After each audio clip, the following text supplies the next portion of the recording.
Hello and welcome to my channel. In this tutorial, we are going to be looking at different ways to handle dialog operations. Let's get started. As usual, we are starting with a minimal Vue.js application in a single HTML file being served on port 8080 by live server npm package. If you want to see how to use it, please take a look at my previous video about creating an application layout component with Vue.js. You will find the link to that episode in the description. For simplicity's sake, we're not going to be creating a dialog from scratch. Instead, we'll use the dialog HTML element. Please note that the dialog element is available in most major browsers, but not in all of them is enabled by default. All Chromium-based browsers, which nowadays includes also Microsoft Edge, will work out of the box. If you're following this tutorial using Firefox, you will need to enable it in the settings by turning on the DOM dialog_element.enable flag. We will begin by using the dialog element directly. It has an open attribute, which we will be binding to the dialog isOpen data to be able to show and hide the dialog at will.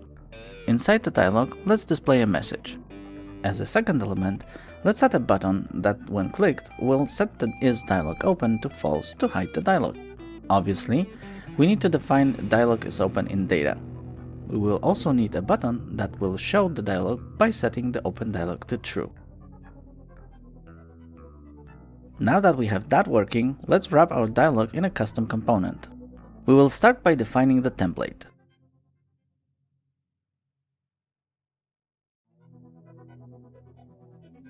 To make the dialog reusable, let's create a default slot.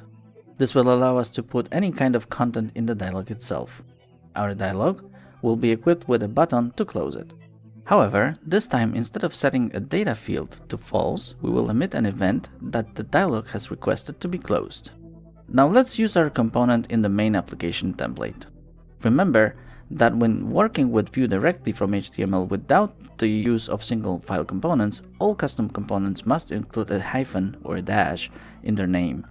Instead of creating a data field here, we'll accept a prop named open to tell if the dialog should be visible or not.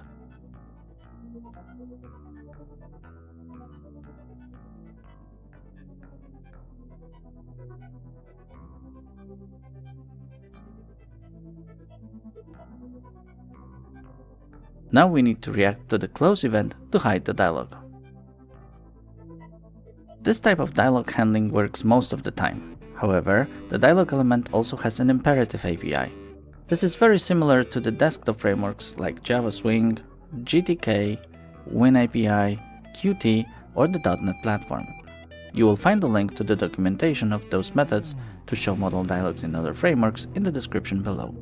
To implement it, we will use the ref to the dialog so that we can call the showModel method on it. To close the dialog, we can call the close method on the dialog element.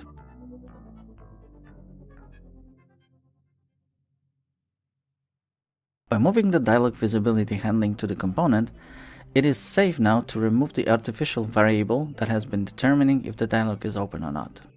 This simplifies the dialog API to just use one exposed method called show. Since we have the close method in the dialog, we can further extend on our dialog by forwarding the close method to the scope of the slot. This will allow us to define the entire body of the dialog, including buttons, in the place where our component is used.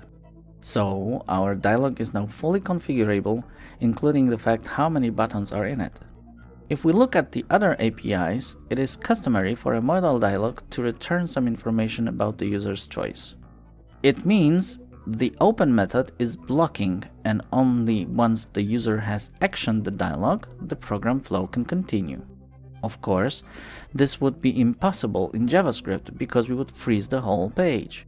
Luckily for us, there is the async await language feature that can simulate blocking calls to asynchronous methods. To use it, we're going to need to return a promise from the open method. In the promise callback, we will store the resolve callback in a non-reactive field on our component. This will allow us to resolve the promise later on with some closing result in the close method.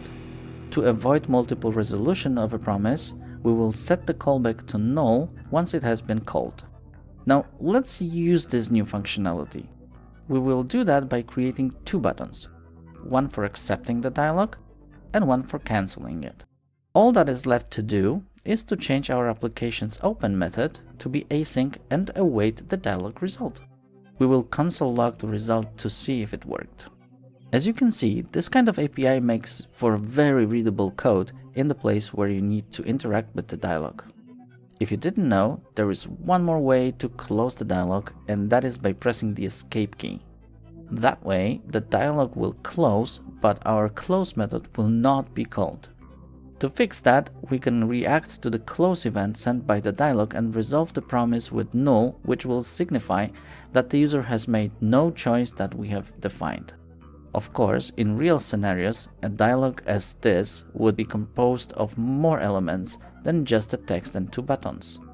In this case, it would make sense to create another scoped slot named buttons and pass the close method there instead of to the default slot. A reusable dialog could also have a title, just like the other APIs do.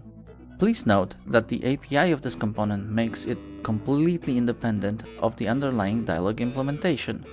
This means that we could use a dialog component from any library as long as it fits our needs and is able to show and hide the dialog.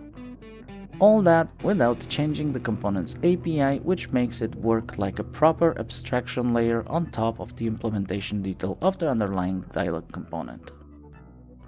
Okay, that's it for today's video. If you found it interesting, give it a thumbs up.